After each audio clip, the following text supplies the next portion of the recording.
Bien-aimés dans le Seigneur, Maranatha, les signes du retour du Christ sont tous là. Il y a la confusion dans le monde. Depuis à Babel, il y a eu la confusion et on pensait que la confusion allait céder place à la compréhension et à l'ordre, et on a créé des institutions pour rétablir l'ordre sur terre et pour que les hommes puissent s'entendre et vivre heureux et dans la paix.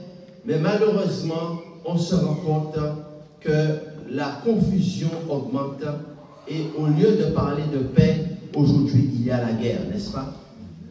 Aujourd'hui, il y a des conflits un peu partout et on se demande comment est-ce que les hommes pourront-ils s'entendre? Aujourd'hui, ce thème que le Seigneur nous envoie est d'une importance capitale. Pourquoi doit-on chercher que Jésus-Christ puisse régner en maître et seigneur de notre vie? Amen. Pour quelle raison est-ce important que Jésus-Christ et Jésus seul soient le maître et le seigneur de ma vie? Voilà une question qui est fondamentale que nous avons commencé à aborder la semaine dernière et pour laquelle nous avons besoin de réponses de la part de Dieu. Nous allons voir aujourd'hui pourquoi.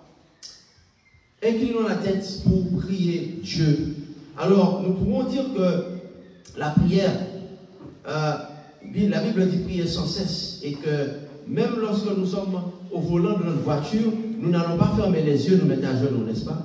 Parce que j'ai entendu certains me disent, mais pourquoi vous ne mettez-vous pas à genoux pour la prière? Mais quand je suis assis au volant de ma voiture, est-ce que je peux me mettre à genoux? Quand un pilote de ligne conduit un avion, est-ce qu'il peut se mettre à genoux? Quand quelqu'un est dans une position difficile sur le toit d'une maison, en train de travailler, il peut se mettre à genoux? Je crois que nous devons regarder le contexte dans lequel nous évoluons, et je crois qu'il y a de la place effectivement pour se mettre à genoux pour la prière, c'est très important, mais à certains moments aussi, dans un respect à Dieu, nous pouvons prier dans une autre position, mais avec du respect et de la crainte, n'est-ce pas? Prions le Seigneur. Éternel notre Dieu, dans le respect et dans la crainte, nous reconnaissons que nous avons besoin de ton Saint-Esprit pour nous guider et pour nous parler en ce jour à la place du messager. Efface l'homme et que l'Esprit de Dieu s'exprime pour l'édification des êtres humains. Au nom de Jésus-Christ, Amen. Pourquoi est-ce que doit-on chercher que Jésus-Christ et Jésus-Christ seul soient le maître et seigneur de notre vie? Chers amis, chers frères et sœurs, pour qu'une église fonctionne, il faut de l'ordre et de la discipline. Amen. Amen. Chers amis, quelle que soit l'institution que nous avons ici-bas, elle ne peut fonctionner sans ordre et sans discipline, n'est-ce pas? Donc par conséquent, chers amis, la première réponse que le Seigneur nous donne aujourd'hui, c'est pourquoi est-ce qu'on doit chercher que Jésus-Christ et Jésus-Christ seul puissent régner en maître et seigneur dans notre vie. C'est parce que Jésus-Christ et Jésus-Christ seul est capable pour que nous puissions fonctionner, d'amener de l'ordre et de la discipline dans notre vie. Et je dis Amen à cela. Chers amis, pour qu'une église fonctionne, il faut que cette église soit basée sur des croyances données par Jésus-Christ dans sa parole. Amen. La parole de Dieu nous le dit. Elle nous le dit dans Matthieu chapitre 16 et le verset 18. Dans la version Louis II, c'est à la page 970. Matthieu chapitre 16 et le verset 18. La parole de Dieu déclare que pour qu'une église fonctionne, elle doit être basée sur des croyances données par Jésus dans sa parole. Matthieu chapitre 16 et le verset 18. C'est Jésus même qui parle. Jésus parle à l'apôtre Pierre. Il lui dit, et moi, je te dis que tu es Pierre. Alors, ce texte a été écrit dans l'hébreu, dans le grec biblique. Et dans le grec biblique, le mot Pierre ici, c'est Pétros, qui signifie un petit caillou. Tu es Pierre. Et que sur moi, et que sur cette pierre, là c'est un autre mot. Parce que ça c'est une traduction, la traduction du docteur en théologie Louis II. Mais dans la version originale, il y a deux mots différents pour Pierre. Toi tu es Pétros, tu es un caillou, tu es un humain fragile, mais sur ce roc, c'est-à-dire sur Pétra.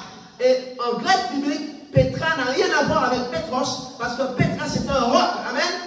Et sur ce roc que je suis, je bâtirai mon église. Amen. Amen. Je bâtirai mon église et que les portes du séjour des morts ne prévaudront pas contre elle. Amen. La parole de Dieu, Jésus-Christ déclare que pourquoi Jésus-Christ doit régner en maître dans notre vie, c'est parce que Jésus a déclaré que tu es l'église. Amen. Amen. Jésus a dit que tu es l'église. Qu'est-ce que l'église? Le mot ici, pour que Jésus emploie pour église, dans le grec biblique, c'est le mot ecclésia. Le mot ecclésia est composé de deux mots. Il est composé d'une particule ek, qui veut dire hors de, et ecclésia, qui vient du verbe kaleo, en grec, qui veut dire un appel. Donc, ecclésia, ça veut dire celui qui est appelé à sortir de. Il y a aujourd'hui autant de définitions que d'églises sur terre. Pourtant, Jésus est précis. Jésus déclare que je vais lancer un appel.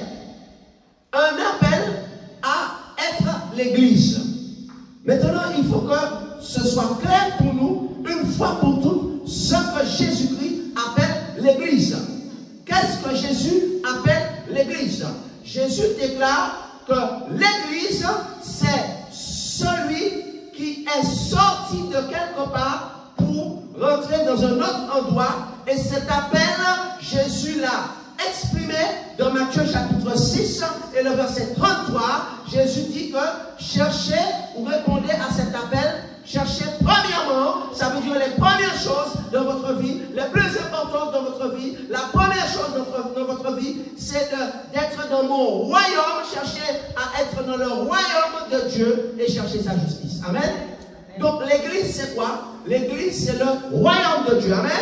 Donc il faut comprendre que l'église est une institution divine. L'église a été instituée par Jésus-Christ, mais l'église c'est le royaume. Amen. Dis à ton voisin, Jésus te lance un appel. Jésus te lance un appel à être l'église. C'est-à-dire à sortir du royaume de Satan, à sortir du royaume des ténèbres, pour entrer dans le royaume de Dieu. Donc aujourd'hui c'est clair pour nous que l'église n'est pas une institution humaine. Hello, hello. Hello, hello. Qu'est-ce que le grec dit? C'est un appel, ecclésia. C'est un appel de Jésus à sortir dans un royaume, n'est-ce pas, pour entrer dans le royaume de Dieu. Et Jésus a donné beaucoup d'explications sur ça, beaucoup d'images. L'une des images, il la donne dans Matthieu 7, où il dit que l'église, il la matérialise par deux entités. Là, on voit deux entités. Le royaume de Dieu et le royaume des ténèbres. Dans Matthieu, il parle aussi du chemin étroit, où il y a combien de personnes? Très peu qui le trouvent. Ah là là là là. Ouh, il y a combien de personnes qui trouvent l'église? C'est là où il y a peu de personnes. C'est une église qui est où il y a, c'est un corps où il y a peu de personnes. Donc il y en a peu qui le trouvent. Et ensuite, il dit la voie large ou le royaume des ténèbres, où il dit que beaucoup sont engagés dans la voie là. Donc, il faut que ce soit clair que pour Jésus, l'Église, c'est le royaume de Dieu. Amen. Parce qu'il dit qu'en réalité, eh bien, je te lance un appel à être l'Église. Ça veut dire quoi? Cherche à être dans mon royaume. Ça veut dire cherche à ce que Jésus soit ton roi. Donc l'Église, c'est toute personne qui a accepté que Jésus soit son sauveur et son Seigneur. Et le mot Seigneur, ça veut dire son roi. Ça doit être très clair pour nous. Donc, pourquoi est-ce que... Alors, maintenant que nous avons compris que l'Église, ce qu'est l'Église, c'est l'assemblée des croyants, ça veut dire ceux qui ont accepté que Jésus soit leur nouveau roi. Qui était leur ancien roi? Eh bien, leur ancien roi, c'était Satan, et c'était ou bien le moi, n'est-ce pas? L'ancien roi, c'était Satan, ou le moi. Donc, le nouveau roi, l'Église, c'est celui qui a accepté que Jésus soit son roi. Donc, Jésus a dit chercher, premièrement, à être dans mon royaume. Chercher premièrement le règne. Et il a dit ça dans tout son ministère. Il l'a dit dans la prière, dans la prière dominicale, dans la prière aux disciples. Lorsque les disciples ont dit, mais comment on doit prier? Il a dit, la première chose que vous devez dire, c'est notre Père qui est aux cieux, que ton nom soit sanctifié, que ton règne vienne. Donc cherchez premièrement à être un citoyen de mon royaume. L'Église, ce sont les citoyens du royaume de Dieu. Parce que Jésus dit, ne déplaise à certains qu'il y a beaucoup peut-être de pays, de nations, mais qu'en réalité, quand Dieu regarde l'humanité, quand Dieu regarde le monde, il voit seulement deux groupes de personnes. Il ne voit pas toutes les nations, il ne voit pas toutes les entités, il ne voit pas toutes ces organisations, il voit seulement deux entités. Il voit le royaume de Satan, des ténèbres, dirigé par Satan et ses disciples, et il voit le royaume de Dieu, dirigé par Jésus-Christ et le Saint-Esprit. Amen. Cela doit être clair pour nous, chers amis. C'est pourquoi il dit chercher premièrement le royaume de Dieu, ou le règne de Dieu. Ne nous laissons pas tromper par Satan. Ainsi, chers amis, nous avons compris ce qu'est l'Église. Et Jésus dit à son fidèle disciple Pierre que je vais bâtir mon Église. Ça veut dire que je vais appeler tous les êtres humains à entrer dans mon royaume. Il dit cela dans Matthieu 6, 33. Cherchez premièrement mon royaume et sa justice. Maintenant, comment faire pour reconnaître son royaume? Parce qu'en réalité, il dit il y a deux royaumes.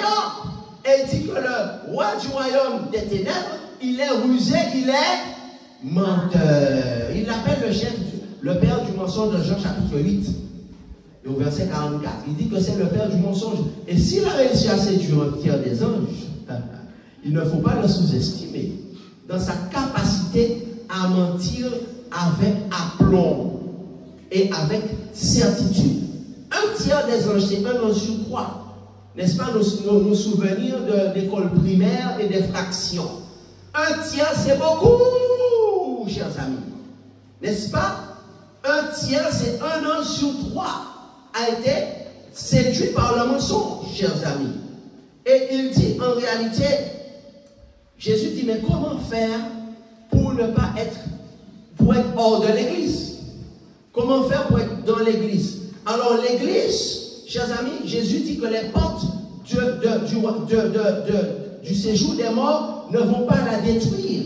Alors en réalité, chers amis, que l'Église doit être basée sur des croyances données par Jésus et sa parole. Amen. Comment on la reconnaît? L'Église, ce sont ceux qui sont basés sur le roi. Amen. Sur Pétra. Il dit, c'est sur moi que vous serez basés. Et si vous êtes basés sur mes paroles, si vous êtes basés sur mes croyances, vous êtes l'Église. Amen. Mais à contrario, si vous êtes basés sur autre chose que mes paroles, et si vous êtes basé sur autre chose que mes croyances, que ce que moi, Jésus, j'ai dit, je ne vous considère pas comme l'Église.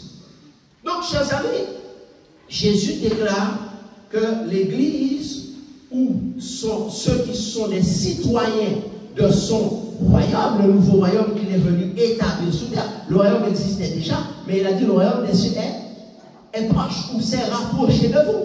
Quand il est venu, le royaume s'est rapproché de vous. Alors il a dit pour faire partie de ce royaume ou de l'église, n'est-ce pas? Eh bien, ceux qui ont répondu à cet appel, alors il faut baser sa vie sur ses croyances. Alors, parce que c'est marqué cela?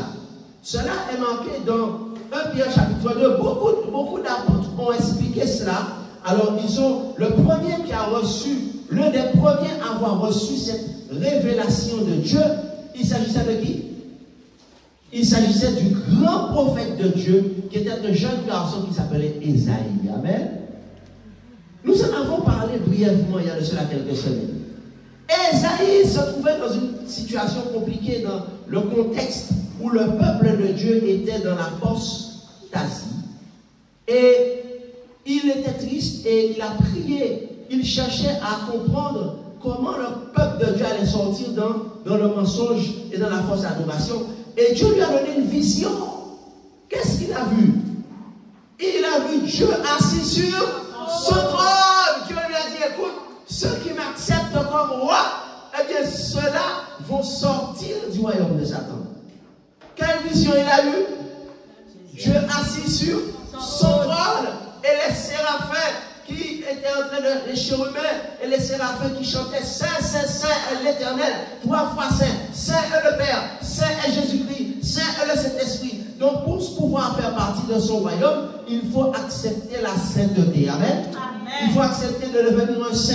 Donc, chers amis, l'un des premiers à avoir reçu la vision de comment être l'Église, c'est Ésaïe. Et les paroles d'Ésaïe ont été répétées par Jésus. Amen. Parce que c'est Jésus qui a inspiré Ésaïe. Et les paroles d'Isaïe, certains l'appellent Isaïe, ou d'autres l'appellent Ésaïe, ont été répétées par Paul. Les paroles d'Isaïe ont été répétées par Pierre. Donc nous n'allons pas les prendre tous, nous allons choisir Pierre. Pierre, qui a été considéré comme l'un des premiers des apôtres. 1 Pierre 2, verset 6. Qu'est-ce que Pierre lui-même dit? Alors, Pierre va répéter ce qu'Ésaïe dit. Et Paul va répéter ce qu'Ésaïe dit. Alors, Pierre était là le jour où Jésus a dit cela, et Pierre va le répéter. 1 Pierre 2, verset 6. Jésus même a cité les paroles d'Ésaïe, on l'a lu. Je bâtirai mon église sur ce roc. Alors, Pierre dit dans 1 Pierre 2, à la page 1236 de la version Louis II, 1 Pierre chapitre 2 et le verset 6. 1 Pierre chapitre 2 et le verset 6. Pierre répète les paroles d'Isaïe le prophète. 1 Pierre 2, 6. Il dit, car il est dit dans l'Écriture, ça veut dire qu'il répète les paroles d'Ésaïe. Ça ne vient pas de Pierre cette parole-là. C'est Dieu qui a donné ça à Ésaïe qui a vu la vision du trône. Il dit, quand il est écrit, il est dit dans les Écritures, voici je mets en Sion une pierre angulaire, choisie, précieuse, et celui qui croit en elle ne sera point confus. Amen. Il ne fait que répéter ce que Ésaïe avait déjà dit plusieurs centaines d'années auparavant et que Jésus a dit quelques années avant. Jésus a dit, voici je suis cette pierre angulaire, voici je suis Pétra, voici je suis ce roc sur lequel tu dois être bâti, tu dois être debout. Amen. Ainsi, chers amis, Pierre nous dit pourquoi, la question que nous posons, pourquoi doit-on chercher que Jésus-Christ puisse régner en maître et Seigneur dans ma vie? Alors la réponse se trouve dans le verset que Pierre a cité. Il dit que si tu es bâti sur cette pierre angulaire, eh bien tu vas croire en Jésus. Ça veut dire que tu seras basé sur ses paroles. Amen. Les croyances de l'Église sont basées sur quoi? Sur la parole de Jésus. Et il dit que, qu'est-ce qui va se passer? Tu ne seras point confus. Alléluia. Chers amis, que veut dire le mot Babel? Que veut dire le mot Babylone qui vient du mot Babel? Le mot Babylone ou Babel veut dire confusion. Quelle est la capitale du royaume de Dieu? C'est la Jérusalem céleste. Quelle est la capitale du royaume de Satan? C'est Babylone. Et que veut dire le mot Babylone? Confusion. Voilà pourquoi aujourd'hui il y a tant de confusion dans le monde. Voilà pourquoi aujourd'hui il y a tant de confusion. Parce qu'en réalité, on n'a pas compris que l'Église est basée sur Jésus-Christ et sur sa parole. Si on est basé sur les paroles de Jésus et si on est basé sur Jésus, automatiquement, voilà pourquoi Jésus doit être le maître de notre vie, le Seigneur de notre vie. On va sortir de la confusion. Amen.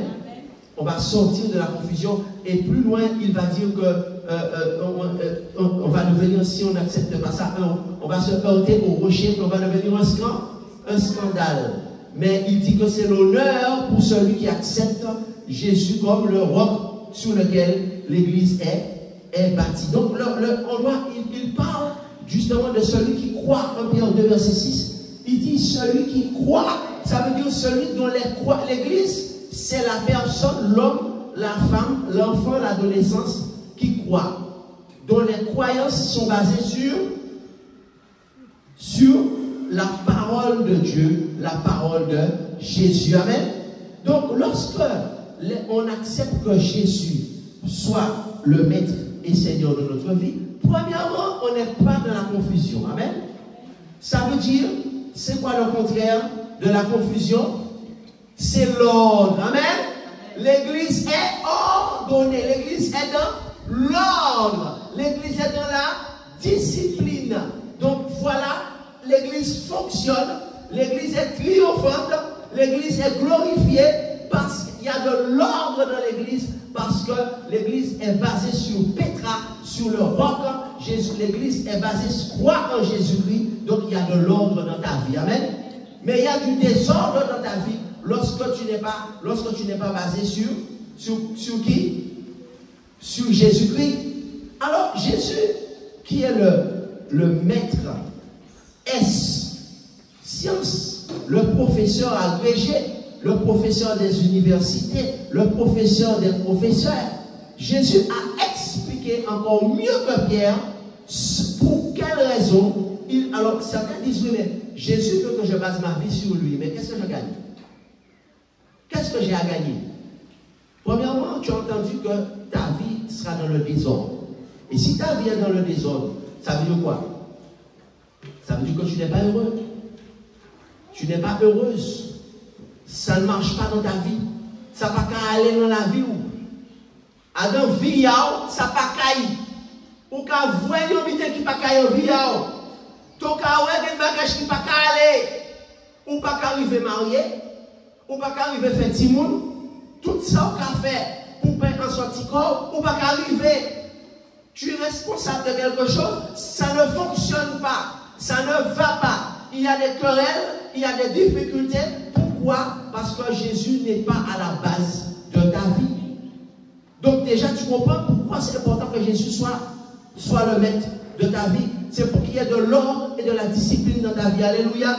Mais Jésus-Christ, même le professeur des professeurs, a donné encore d'autres raisons.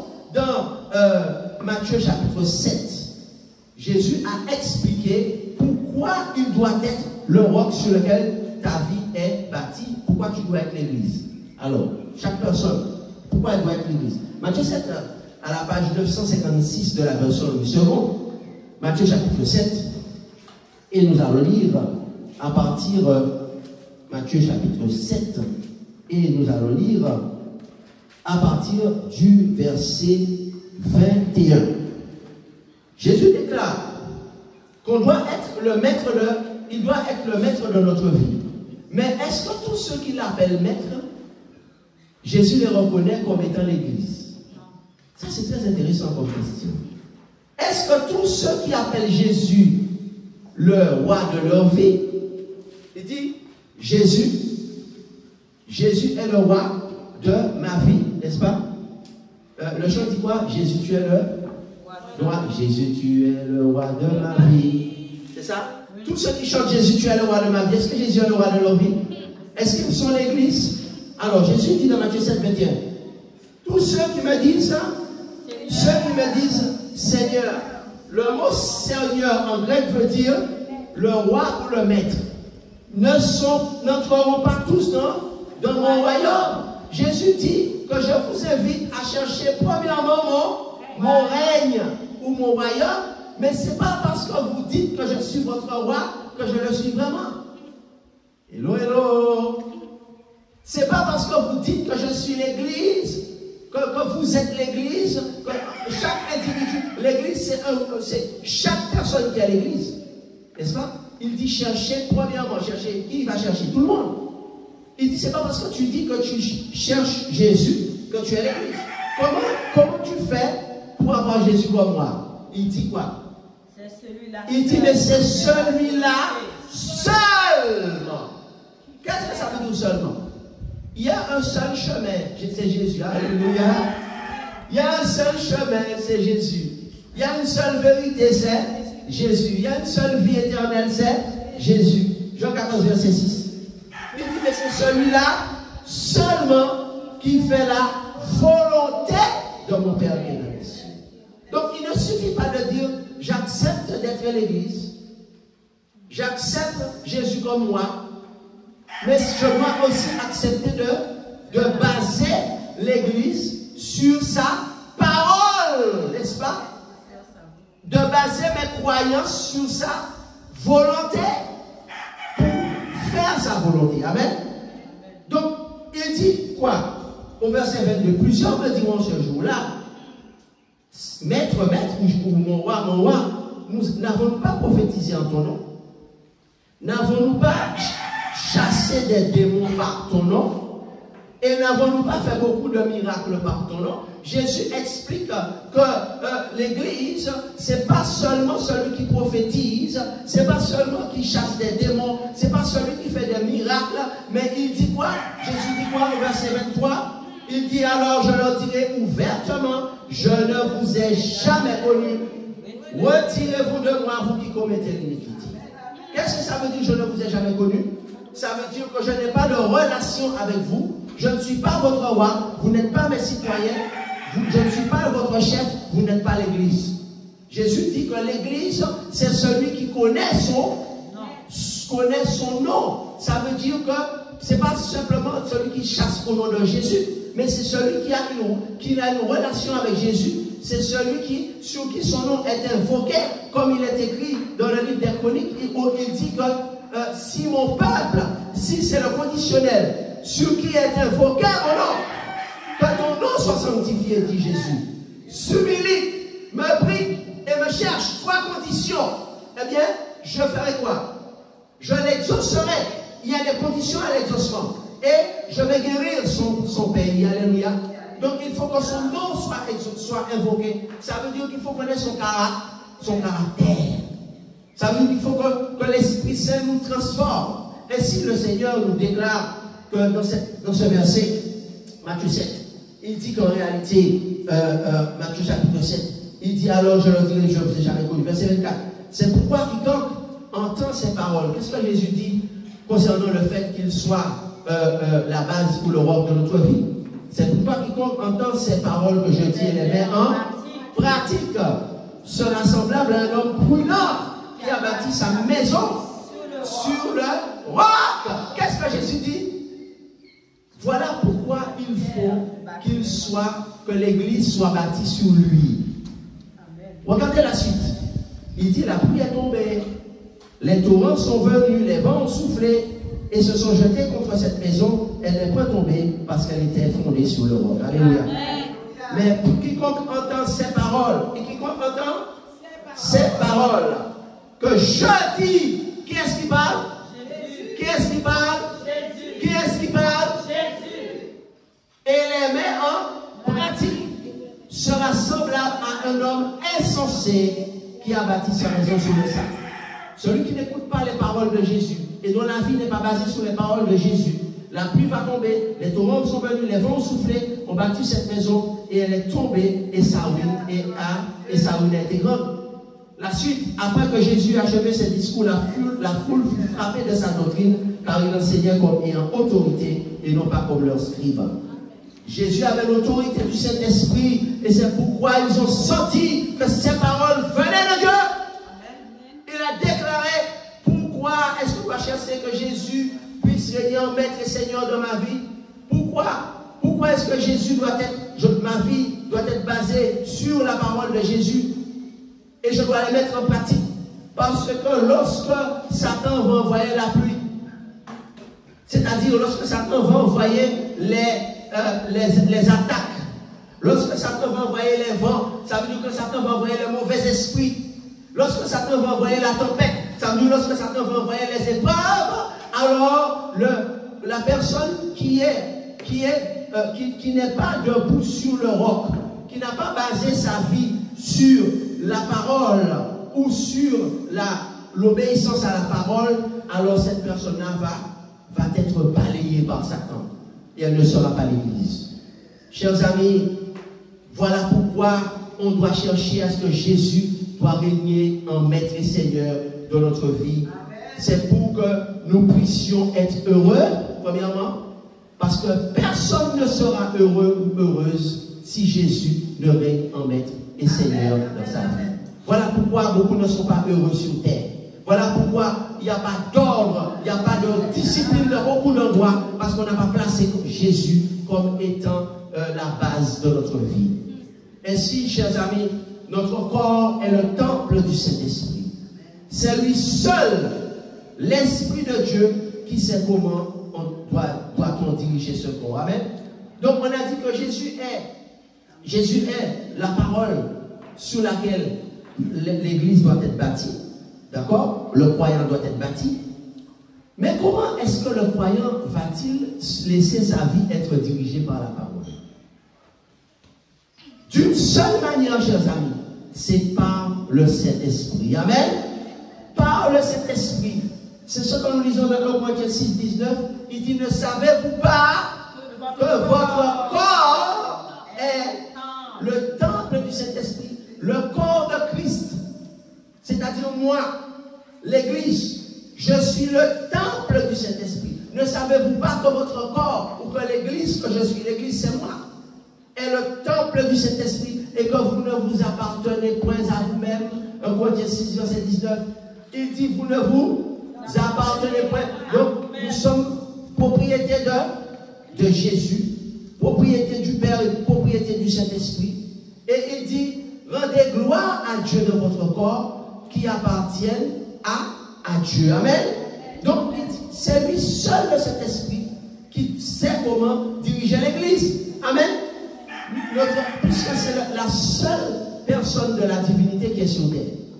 Donc, nous avons compris, chers amis, que pour que Jésus puisse régner en maître et Seigneur dans notre vie, il faut baser notre vie sur lui, le roi, et sur sa parole. Mais comment baser notre vie sur lui? En nous laissant diriger par le Saint-Esprit. Amen. Qui est l'image de Dieu que l'homme a perdu à la création. D'accord? Et que l'homme peut retrouver ainsi l'ordre et la discipline.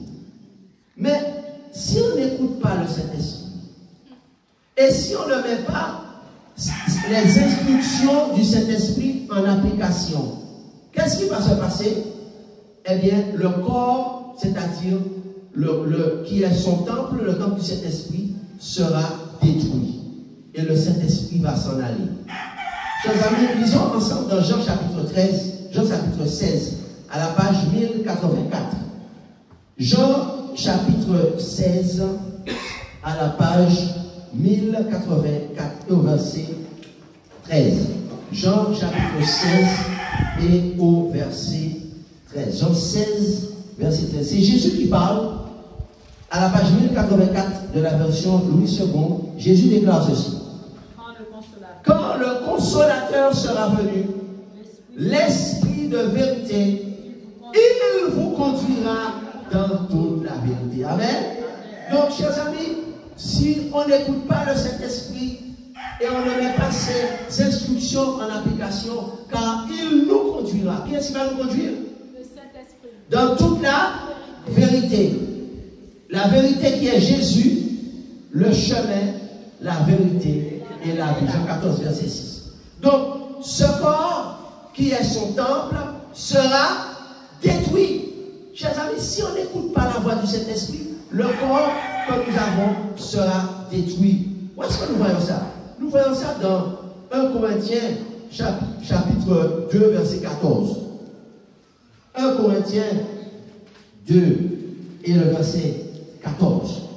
La parole de Dieu nous dit ceci. L'homme animal, 1 Corinthiens chapitre 2, l'homme animal ne reçoit pas les choses de l'Esprit de Dieu, car elles sont une folie pour lui. Il ne peut les connaître parce que c'est spirituellement qu'on en juge. Verset 16, verset 15. L'homme spirituel, au contraire, juge de tout et de lui-même jugé par personne. Car qui a connu la pensée du Seigneur pour l'esprit? Ça veut dire, chers amis, qu'on ne peut pas, il est impossible, chers amis, qu'on puisse être dirigé par Jésus, que Jésus puisse être notre roi, si on ne laisse pas le Saint-Esprit nous conduire. C'est très important qu'on puisse comprendre qu'on doit apprendre à laisser le Saint-Esprit nous conduire. C'est à cette seule condition que nous allons pouvoir, parce que nous sommes pas spirituels, nous sommes aveugles, dit la Bible.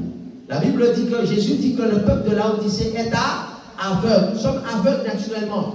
Donc c'est le Saint-Esprit qui peut nous conduire. Alors, il dit qui a connu la pensée du Seigneur? Est-ce que quelqu'un connaît la pensée du Seigneur? Il dit, oh, nous avons la pensée de Christ. Chers amis, comment faire pour pouvoir être conduit par le Saint-Esprit? Alors, si on n'écoute pas le Saint-Esprit, alors le corps qui sera le temple du Saint-Esprit sera détruit et le Saint-Esprit va s'en aller. Lisons à la page 14 de la version du second, de Genèse chapitre 6 et le verset 3. Genèse chapitre 6 et le verset 3. Nous lisons. Alors l'Éternel dit, mon esprit, c'est-à-dire le Saint-Esprit, ne restera pas toujours dans l'homme.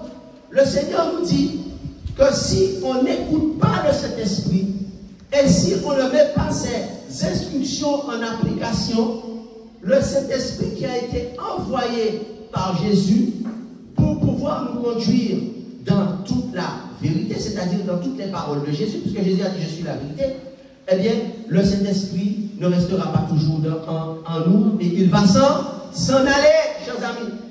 C'est ainsi que l'homme a perdu l'image de Dieu, la création, parce que Adam et Ève n'ont pas écouté quoi? La voix de Dieu ou la parole de Jésus. Et ils ont préféré écouter le serpent.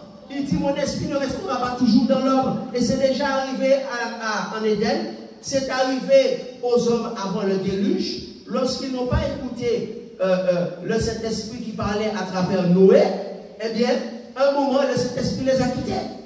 Et quand le Saint-Esprit les a quittés, ils étaient quoi? Ils étaient morts, chers amis.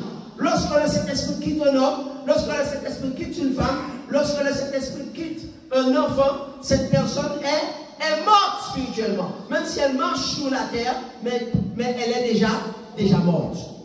En réalité, chers amis, la Bible dit, mon esprit ne restera pas toujours dans l'homme, parce que le salaire du péché, c'est la mort. Donc, ce qui signifie que lorsqu'on vit dans le péché, eh bien, on est mort.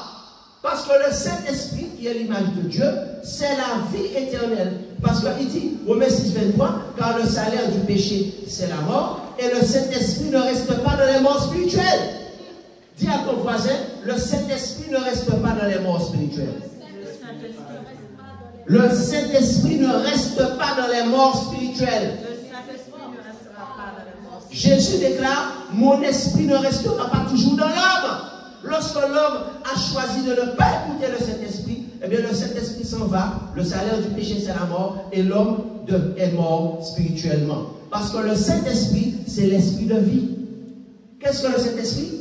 C'est l'esprit de vie. Quand il dit que le salaire du péché c'est la mort, puisqu'on a décidé de vivre dans le péché, le Saint-Esprit s'en va, et on est mort spirituel. Jésus dit, car le don gratuit de Dieu c'est quoi? C'est la vie éternelle qui est le Saint-Esprit. Alléluia. Jésus dit, car le don gratuit de Dieu, c'est la vie éternelle qui est le Saint-Esprit. Amen. Donc par conséquent, lorsque le Saint-Esprit est sorti de l'homme, parce que Dieu dit que mon esprit ne va pas toujours rester dans l'homme, mon esprit ne va pas rester dans l'homme qui refuse d'écouter les paroles de Jésus. Hello, hello, hello. Mon esprit ne va pas rester dans l'homme qui refuse d'être à l'église. Ça veut dire de baser sa vie sur la parole de Jésus et de la mettre en pratique, Matthieu 7. Mon esprit ne restera pas toujours dans la femme qui n'écoute pas le Saint-Esprit. Hello, hello, hello. Mon esprit ne restera pas toujours dans l'homme ou la femme qui refuse la sainteté que l'Esprit Saint donne. Rechercher la paix avec tous et la sainteté sans laquelle personne ne verra le Seigneur. Celui qui refuse la sainteté, mon esprit ne va pas rester en lui. Alors, puisque le Saint-Esprit, c'est la vie éternelle, cet homme-là sera, cette femme-là, cet enfant sera mort spirituel, hélas. Chers amis, c'est ce que dit Romains 6, 23. Mais pourquoi rechercher premièrement le royaume? Pourquoi? Car le roi Jésus-Christ doit régner en nous par la présence du Saint-Esprit. Amen. Amen. Comment est-ce que le roi Jésus-Christ va régner en nous? Par la présence du Saint-Esprit. Comment est-ce que nous sommes l'Église? Comment est-ce que nous sommes des citoyens du royaume de Dieu? La réponse se trouve dans Galates chapitre 2 verset 20. Il dit, et si je vis, ce n'est plus moi qui vis, mais c'est Christ qui vit en moi. Amen. Donc Christ vit en moi. Qui est-ce qui vit en moi? Christ. Nous l'avons lu dans 1 Corinthiens 6. Dans 1 Corinthiens chapitre 6. Tout à l'heure, nous l'avons lu. Et le verset 19. Il a dit, vous êtes le temple du Saint-Esprit et que le Saint-Esprit habite en vous. Donc, chers amis, comment Christ habite en moi? Par le Saint-Esprit qui habite en moi. C'est le baptême du Saint-Esprit. Donc, il dit que si je vis, ce n'est plus moi qui vis. Ça veut dire quoi?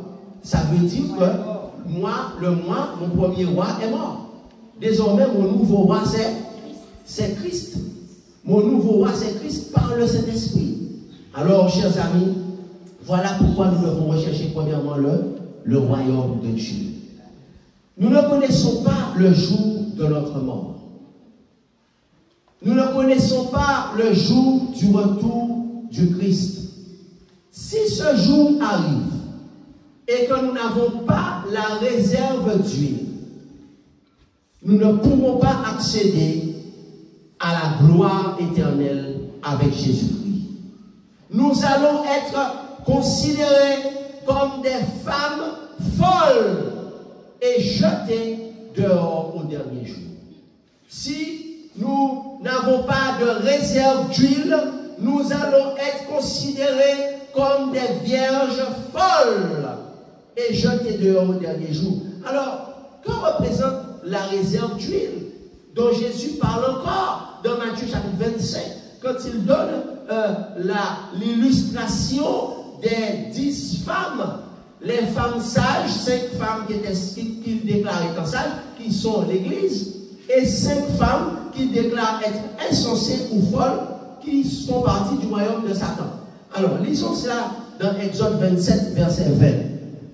Jésus se rapporte à des paroles qu'il a déjà prononcées dans l'Ancien Testament ou dans l'Ancienne Alliance. Dans Exode 27, verset 20 à la page 92 de la version Louis II, Exode chapitre 27 et le verset 20, que signifie être une femme folle? C'est une femme ou un homme fou? C'est un homme qui n'a pas fait une réserve d'huile.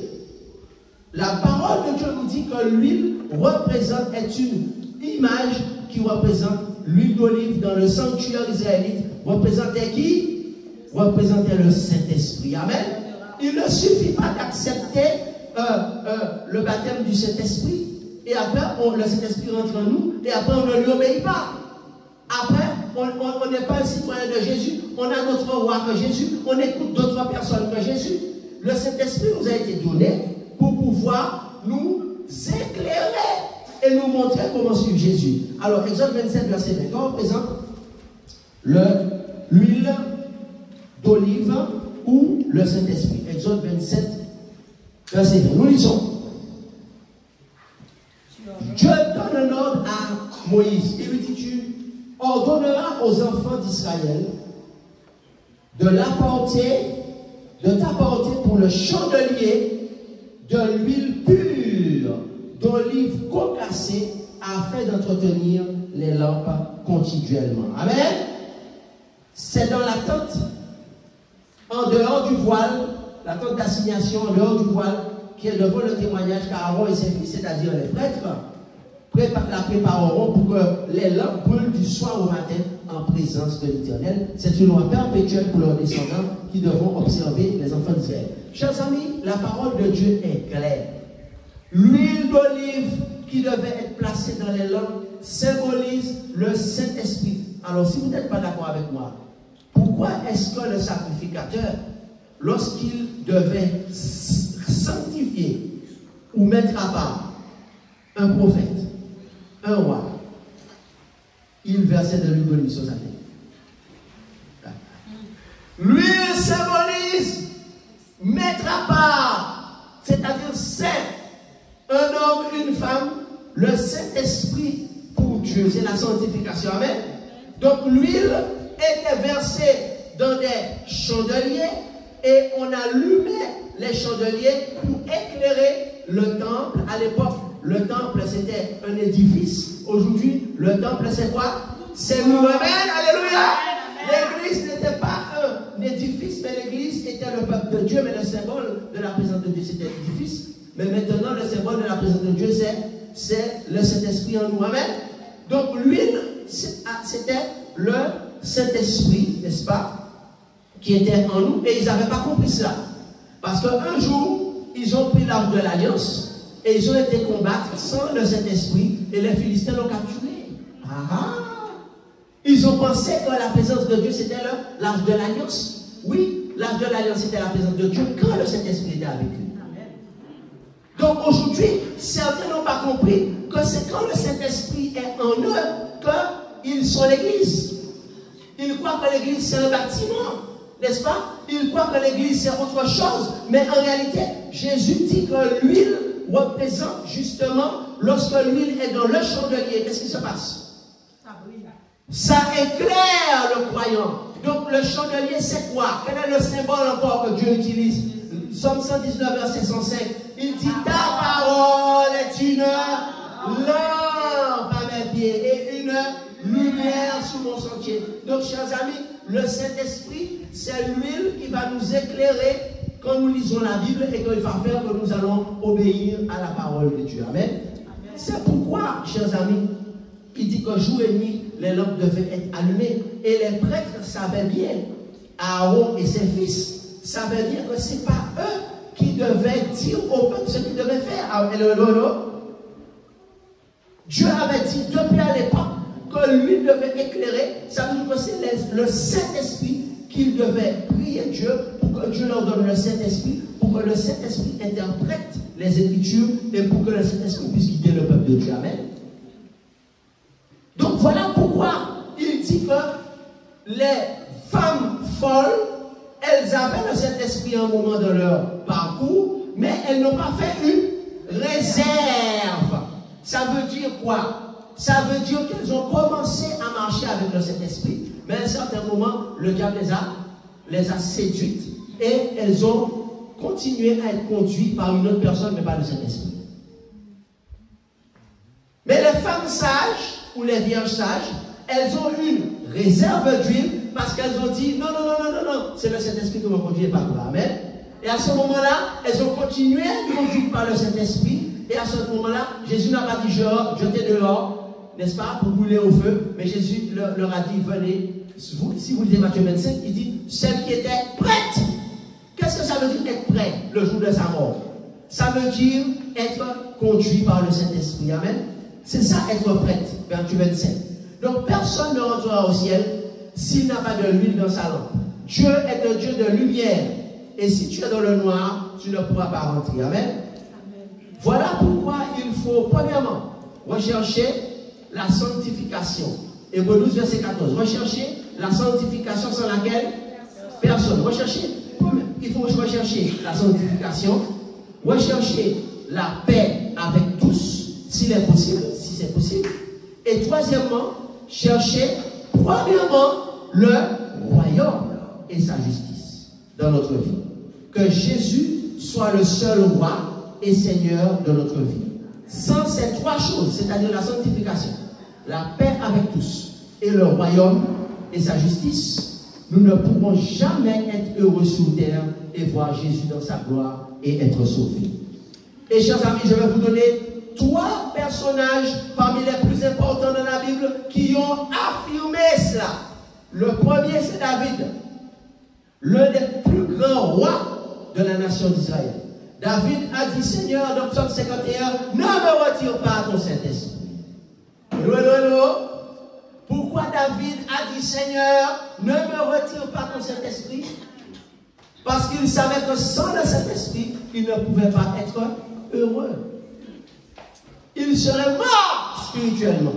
Le deuxième personnage qui est très important pour les croyants, c'est l'apôtre Paul. Paul a déclaré dans Colossiens 1, verset 27, Christ en moi, l'espérance de la gloire. C'est-à-dire le Saint-Esprit en moi, l'espérance de la gloire. Il a dit, si je vis, c'est Christ qui vit en moi. Amen. Donc Christ, c'est-à-dire Jésus-Christ et son Saint-Esprit, c'est la vie éternelle. Et enfin, le troisième personnage, qui est le plus important, qui a foulé le sol de cette planète. Comment il s'appelle? Yeshua. Jésus-Christ de Nazareth. Il a déclaré dans Jean 6, verset 38, non pas ma volonté, mais la volonté de celui qui m'a envoyé. Luc 4, verset 1. La volonté de qui il faisait? Lisons ensemble, page 1022 de la version Louis II. Luc 4, verset 1. Jésus nous a laissé un exemple. Matthieu, Marc, Luc, à la page 1060, à la page 1022. Jésus nous a laissé un exemple. Jésus remplit d'huile. Donc il avait une réserve d'huile, pas vrai? Amen. Jésus remplit du Saint-Esprit revint du Jourdain. Et il fut conduit par. Et il fut conduit par. Et il fut conduit par. L'Esprit de Dieu. Jésus nous a donné un exemple. Faites de Jésus la base de ta vie. Comment? En cherchant premièrement le royaume de Jésus et sa justice. En recherchant la paix avec tous s'il est possible. Car il y a des gens qui veulent la guerre constamment. Donc il faut s'éloigner de ces hommes-là. Et en recherchant troisièmement la sanctification. Cherche, c'est-à-dire en crucifiant le moi. C'est quoi la sanctification? En crucifiant le moi. Si je vis, ce n'est plus moi qui vis, mais c'est Christ qui vit en moi. Et Jésus dit, et toutes ces choses nous seront données par-dessus tout. Et nous serons sur la route du ciel avec la présence du Saint-Esprit en nous. Et il nous conduira vers le ciel, là où se trouve le roi Jésus. Amen. C'est pourquoi j'aimerais lancer cet appel à toi qui m'écoutes aujourd'hui. Est-ce que tu as compris les avantages que tu as à ce que Jésus soit le maître de ta vie? À ce que Jésus soit le roi de ta vie? À ce que Jésus soit la base de ta vie, c'est-à-dire ses paroles, et que tu mettes en pratique ses paroles? Alors si tu le veux, je vais prier pour toi. Lève la main là où tu es. Quel que soit en France, en Amérique du Nord, en Amérique du Sud, en Asie, en Océanie, dans l'océan Indien, en Afrique, quel que soit l'endroit où tu es, si tu veux qu'il y ait de l'ordre et de la discipline dans ton organisation, dans ta vie, alors dis maintenant avec moi, je t'accepte, Jésus-Christ, comme le seul roi, et le seul maître de ma vie. Et ainsi, je suis l'église, la colonne et l'appui de la vérité. Et les portes de la mort ne m'atteindront pas. C'est-à-dire, je ne serai jamais un mort spirituel. Alléluia. Même quand tu vas mourir physiquement, eh bien, Jésus va te conserver pour la vie éternelle. Il va te ressusciter au dernier jour. Parce que tu as accepté que Jésus soit la base de ta vie. Et tu vas écouter Jésus et tu vas continuer en disant, je serai conduite par le Saint-Esprit. Comme Jésus dans Luc 4, verset 1. Alors si c'est ton désir, chante avec moi 2 strophes de ce cantique qui dit sur toi, je me repose. Oh Jésus, mon sauveur. Faut-il donc pour un pauvre pécheur? Sur toi je me repose, oh Jésus mon sauveur. Faut-il donc autre chose pour un pauvre pécheur? Conduit par ta lumière, gardé par ton amour, vers la maison du Père, marchons jour en jour. Sur toi je me repose, oh Jésus mon sauveur. Faut-il donc autre chose pour un pauvre pécheur? En toi j'ai la victoire, la paix, la liberté. À toi je rendrai gloire durant l'éternité. C'est du bonheur qui passe la source de la vie. C'est la pour vivre. Amen, alléluia, sur toi je alléluia, amen. Oh Jésus mon sauveur. Faut-il donc autre chose? Faut-il donc autre chose pour un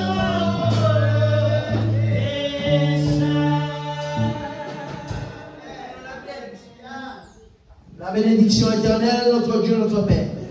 Nous te disons merci, Seigneur, de nous avoir montré l'importance d'accepter que Jésus soit le seul roi et le maître de notre vie. En acceptant que son Saint-Esprit qui vit en nous puisse nous conduire dans toute la vérité, c'est-à-dire dans toute sa volonté, dans toute sa parole.